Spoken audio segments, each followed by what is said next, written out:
क्रिस्त में प्यारे भाई और बहनों, न्यायकर्ताओं का ग्रंथ अध्याय 3 पद संख्या 1 से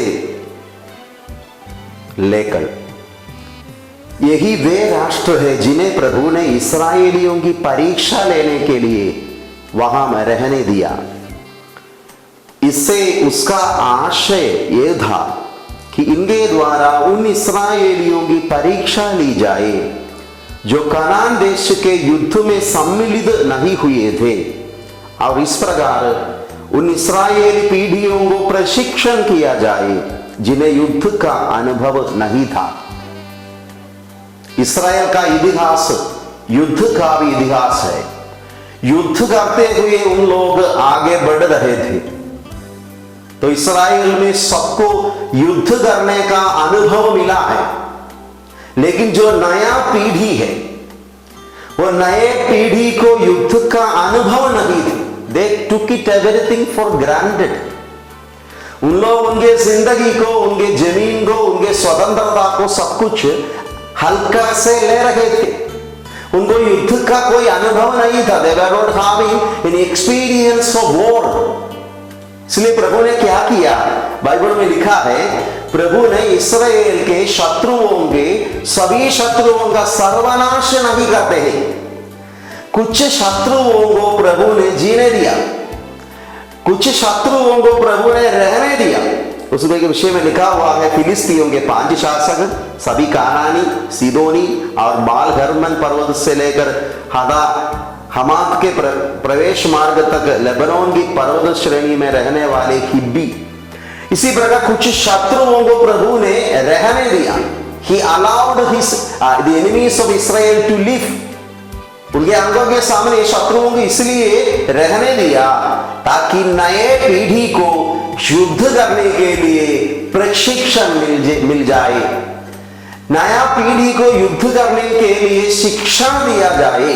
इसी कारण प्रभु ने इस्राएल के शत्रुओं का सर्वनाश नहीं किया। लेकिन आज जैसे हम ये वचनों पर मनन चिंतन करते हैं, कलीसिया को चारों ओर से आक्रमण को सामना करना पड़ते हैं। हमारे अधिकारियों को आक्रमण सामना करना पड़ते हैं, हमारे पुरोहितों को, धर्म बहनों को, विश्वासी भाई बहनों को, ईसाई परिवारों को आइडियोलॉजिकली और विचारधारा के माध्यम से आक्रमण को सामना करना पड़ते हैं, व्यक्तिगत अटैक को सामना करना पड़ते हैं, बदनाम किया जाता है। नास्तिकता और अन्य विचारधाराएं, अविश्वास करने वाले लोग कलीसिया का अटैक करते हैं। एक सवाल जरूर हमारे मन में उठते हैं, प्रभु क्यों कलीसिया के शत्रुओं को सर्वनाश नहीं करते हैं? Why God is not destroying the enemies of the church? उसका रीजन यही है कि हमारे पहले क्रिश्चियंस, ईसाई धर्म के शुरुआत से लेकर ये धर्म के शिक्षा में आगे बढ़ने के लिए अनेक शहीदों ने रक्त बहाया है। They fought their war very well. उन्होंने युद्ध अच्छा से लड़कर अपने ईसाई जीवन में आगे बढ़ने लगे। अपने विश्वास के लिए उन्होंने युद्ध किया। विश्वास जीवन में युद्ध करके उन लोग आगे बढ़ रहे थे।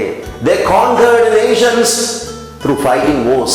विश्वास का युद्ध लड़कर उन लोग जीवन को प्रभु के चरणों पर समर्पित किया। लेकिन आज का पीढ़ी,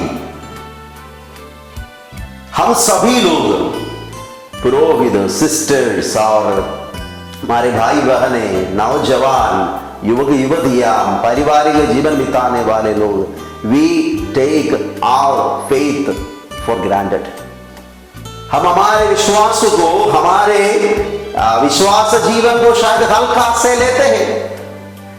हमारे पीढ़ी को युद्ध करते हुए कोई एक्सपीरियंस नहीं है। हमारे पीढ़ी को युद्ध करके कोई प्रीवियस एक्सपीरियंस नहीं है। हमारे माता पिता, हमारे पूर्वज लोग युद्ध लड़कर विश्वास जीवन में आगे बढ़ रहे थे।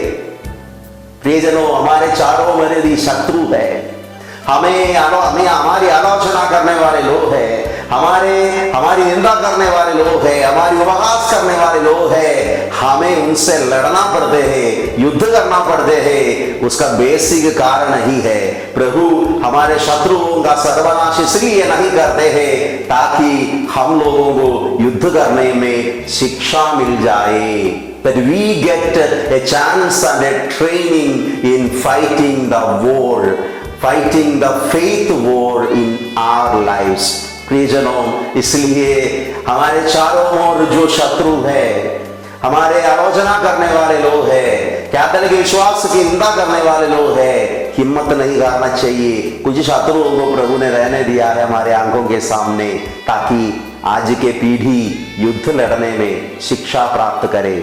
पिता, पुत्र और पवित्र आत्मा के नाम पर आमीन।